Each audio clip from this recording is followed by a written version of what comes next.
You are not mature enough to tell it like it is. I am here to speak for all generations to come. Everyone keeps saying that climate change is an existential threat, and yet they just carry on like before. I'm afraid to breathe the air because I don't know what chemicals are in it. Furthermore, does hardly anyone speak about the fact that we are in the midst of the 6th mass extinction. I have dreamt of seeing the great herds of wild animals, jungles and rainforests full of birds and butterflies. But now I wonder if they will even exist for my children to see. Our biosphere is being sacrificed so that rich people in countries like mine can live in luxury. All this is happening before our eyes, and yet we act as if we have all the time we want and all the solutions. Do not forget why you are attending these conferences, who you're doing this for. I'm only a child and I don't have all the solutions. But I want you to realize, neither do you. In Canada, we live the privileged life with plenty of food, water, and shelter.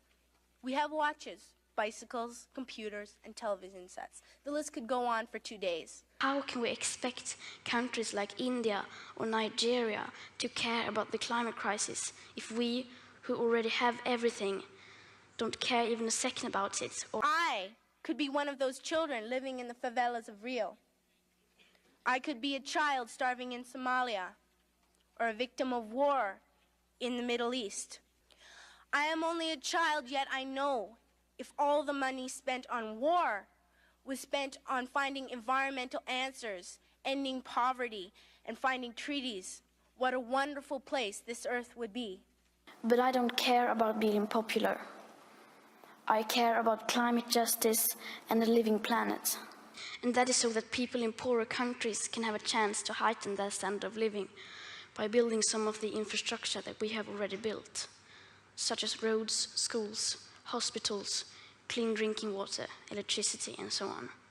But I've learned that you are never too small to make a difference. And if a few children can get headlines all over the world just by not going to school, then imagine what we could all do together if we really wanted to. But to do that, we have to speak clearly, no matter how uncomfortable that may be. We've had 30 years of pep talking and selling positive ideas. And I'm sorry, but it doesn't work. Because if it would have, the emissions would have gone down by now. They haven't. All we have to do is to wake up and change. What we do or don't do right now, me and my generation can't undo in the future.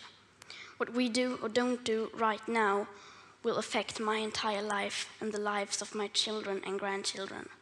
Maybe they will ask why you didn't do anything while there still was time to act. If burning fossil fuels was so bad that it threatened our very existence, how could we just continue like before? Why were there no restrictions? Why wasn't it made illegal? You say you love your children above all else, and yet you're stealing their future in front of their very eyes. Until you start focusing on what needs to be done, rather than what is politically possible, there is no hope. We cannot solve a crisis without treating it as a crisis. As soon as you turn on the TV, everything would be about that. Headlines, radio, newspapers. You would never read or hear about anything else, as if there was a world war going on.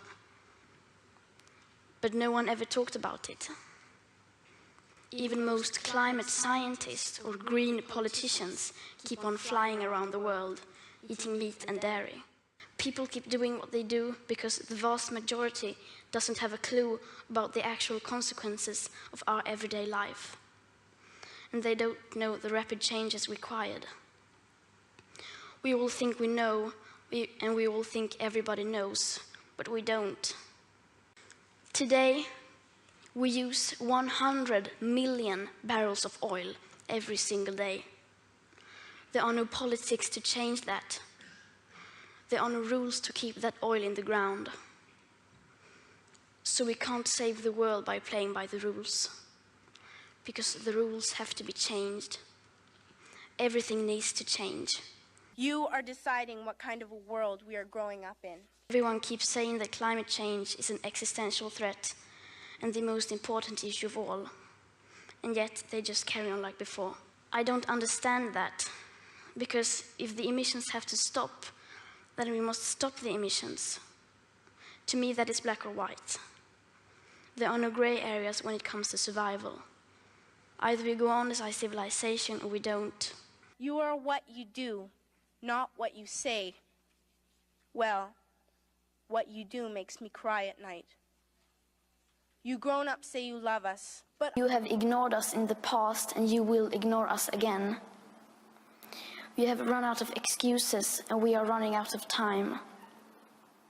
We have come here to let you know that change is coming, whether you like it or not. The real power belongs to the people. Thank you.